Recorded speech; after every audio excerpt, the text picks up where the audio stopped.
ድንግል ማርያም እኔ አለ ባንቺ የምተማመነው በውቅያኖስና በጠፈር መካከል ካለው አድማስ ደንጃ ከተጠጋ ሰው በላይ ያንቺን መጠጊያነትን መካበታለሁ።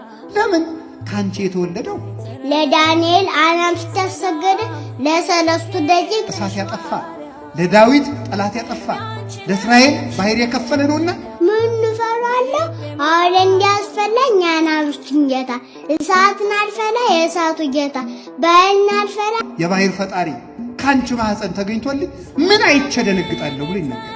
ከማርያም የበለጠ መመኬ ስለዚህ አለ ሰማይ መጅ ቢሆን ምድር ወፍቶ ብትሆን ከመካከል አጣብቆ ቢፈቱ አንቺ ካለሽልኝ ምንም አልሆንም። እንደ ኖህ ዘመን የሰማይ መስኮት ተከፍቶ የንፍር ውሃ ቢብዘን ምድር የሚያፈላ ውሃ ብትወጣ አንቺ መርከብ ወይሽን ይሻገራል ብሎ ይነገራል። ስለዚህ እመቤታችን የሐዘናችን ሰዓሊት ናትና የሁላችንም ሐዘን ቆርጣ ትጣልን።